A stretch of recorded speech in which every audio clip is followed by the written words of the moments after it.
Hello friends, welcome to Indian சுவை. இன்னைக்கு நம்ம சேனல்ல நம்ம பார்க்க போறது கேபேஜ் வச்சு எப்படி ஒரு டேஸ்டான ஈவினிங் ஸ்நாக்ஸ் ஈஸியான மெத்தட்ல ரெடி பண்றதுன்னு வாங்க பார்க்கலாம். தேவையான பொருட்கள் 400 கிராம் கோஸ், இஞ்சி பூண்டு பேஸ்ட், 2 மீடியம் சைஸ் நறுக்கிய வெங்காயம், கொஞ்சம் பச்சை மிளகாய் அண்ட் 200 கிராம் கடலை மாவு. ஃபர்ஸ்ட் ஒரு பவுல் எடுத்துக்கோங்க. அதில் நம்ம நறுக்கி வச்சுருந்த கேபேஜை போடுங்க. நெக்ஸ்ட் இந்த இஞ்சி பூண்டு பேஸ்ட்டு, ஆனியன், க்ரீன் சில்லி எல்லாத்தையும் மிக்ஸ் பண்ணிக்கலாம். இப்போ இதை நல்லா மிக்ஸ் பண்ணிக்கோங்க. கையால் கிளறி விட்டுக்கோங்க. இப்போ இதில் எடுத்து வச்சுருந்த கடலை மாவு ஆட் பண்ணிவிடுங்க. கடலை மாவு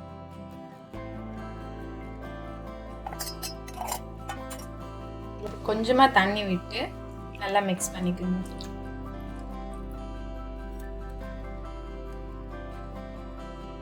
நம்ம சப்பாத்திக்கு எப்படி மாவு பேசுவோம் அதே மாதிரி கொஞ்சம் கொஞ்சமாக தண்ணி விட்டு மிக்ஸ் பண்ணிக்கோங்க.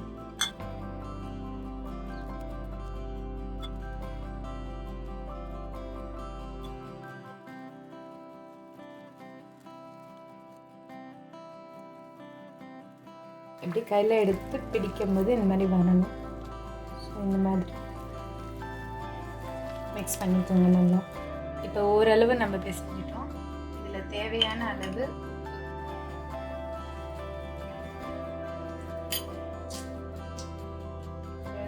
கொஞ்சமாக 1/2 ஸ்பூன் அளவுக்கு மஞ்சள் தூள், 1 ஸ்பூன் சீரகம். இதை நல்லா மிக்ஸ் பண்ணிக்கோங்க. இப்போ இதை நம்ம கொஞ்சம் கொஞ்சமாக எடுத்து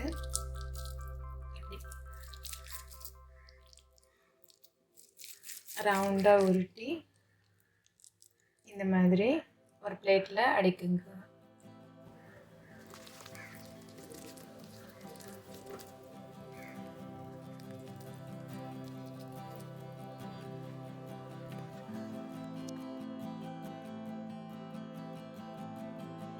இந்த மாதிரி இட்லி பாத்திரத்தில் அடுக்கி ஒரு 20 to 25 மினிட்ஸ் வேக வச்சிடலாம். இப்போ இது நல்லா வெந்து வந்துடுச்சு. ஸோ இப்போ இதை நம்ம கொஞ்சம் பொடி பொடியாக கட் பண்ணி எடுத்துக்கலாம்.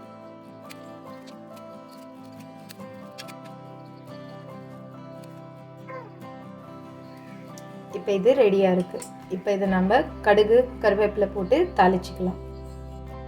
இப்போ ஒரு வானல் எடுத்துக்கோங்க. கொஞ்சம் ஹீட் ஆனதும் கொஞ்சமாக எண்ணெய் விட்டுருக்குங்க.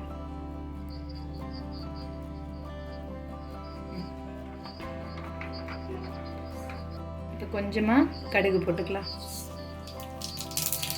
கடுகு நல்லா பொரிஞ்சு வந்ததும் கருவேப்பிலை சேர்த்துக்கலாம்.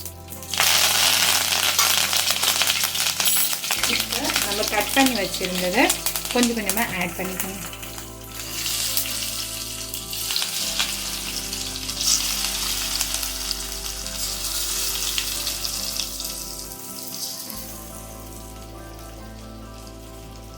இது நம்ம சேம் டைமில் ஒரே டைமில் தாளிக்கணும்னு இல்லை. நீங்கள் 2ஆக பிரித்து கொஞ்சம் கொஞ்சமாக தாளித்து எடுத்தால் இன்னும் டேஸ்ட்டாக இருக்கும்.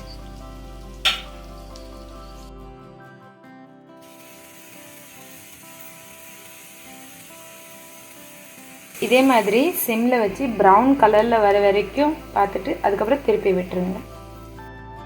இதில் கொஞ்சம் லெமன் விட்டு சாப்பிட்டிங்கன்னா ஈவினிங் ஸ்நாக்ஸுக்கு ரொம்ப டேஸ்டான ஸ்நாக்ஸ் ரெடி. இதை உங்கள் வீட்லேயே நீங்கள் ட்ரை பண்ணி பாருங்கள். அண்ட் எப்படி இருக்குன்னு கமெண்ட் பாக்ஸில் கமெண்ட் பண்ணுங்கள். தேங்க்யூ.